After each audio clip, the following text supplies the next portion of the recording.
मठाधीश और माफिया में कोई ज्यादा फर्क नहीं होता। मठाधीश और माफिया में कोई ज्यादा फर्क नहीं होता।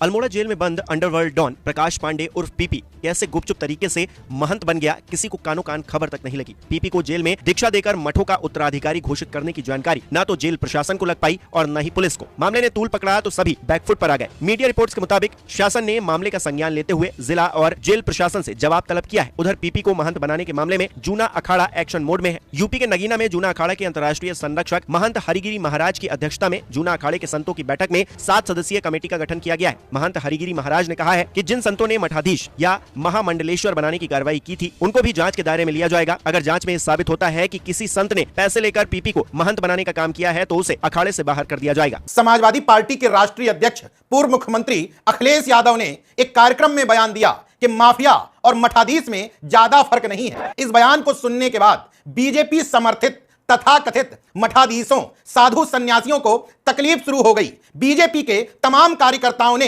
अलग अलग जिलों में अखिलेश यादव के पुतले फूंकने शुरू कर दिए। हालांकि अखिलेश यादव ने यह बयान किस संदर्भ में दिया था यह तो मैं नहीं कह सकता, लेकिन इतना तो तय है जो किसी मठ के मठाधीश हैं वो अलग बात है, लेकिन किसी शख्स को अगर कह दिया जाए तुम बड़े मठाधीश बने फिरते हो, इसको अच्छे संदर्भ में नहीं लिया जाता। जबकि उत्तर प्रदेश में सबको पता है कि मठाधीश भले ही माफिया ना हो, लेकिन मठाधीशों का माफियाओं को खुला समर्थन है। इन तमाम मामलों में हिंदुत्व के ठेकेदारों को निगाह रखनी चाहिए कि कैसे कैसे लोग आपके धर्म में आकर के इसको बदनाम करने की साजिश रच रहे हैं। तो जुर्म की दुनिया का कुख्यात नाम प्रकाश पांडे मूल रूप से अल्मोड़ा के रानीखेत का रहने वाला है। वो 2010 से जेल में बंद है। उसके पिता फौज में थे और मां गृहिणी। मां के निधन के बाद पिता ने दूसरी शादी कर ली। सौतेली मां की वजह से प्रकाश और उसके पिता लक्ष्मीदत्त पांडे के बीच अनबन रहने लगी, जिसका गुस्सा वो अक्सर स्कूल में निकालने लगा। एक बार उसने अपने स्कूल के 2 सीनियरों को बेरहमी से पीटा, जिसके बाद वो कुछ शातिर किस्म के छात्रों के संपर्क में आया। दुस्साहस बढ़ा तो कुछ समय बाद उसने कुछ बदमाश किस्म के लोगों के साथ मिलकर अपनी एक गैंग ही बना ली। जराइम की दुनिया में कदम रखने का पीपी का ये पहला कदम था।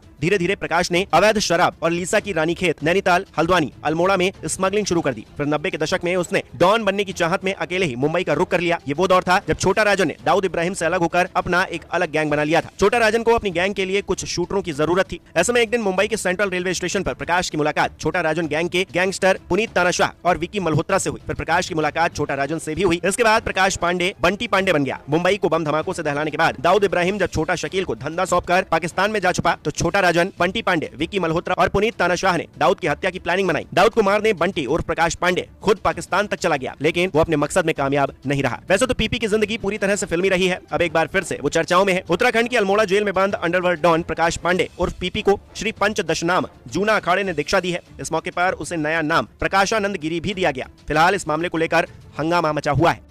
मठाधीश और माफिया में कोई ज्यादा फर्क नहीं होता। मठाधीश और माफिया में कोई ज्यादा फर्क नहीं होता।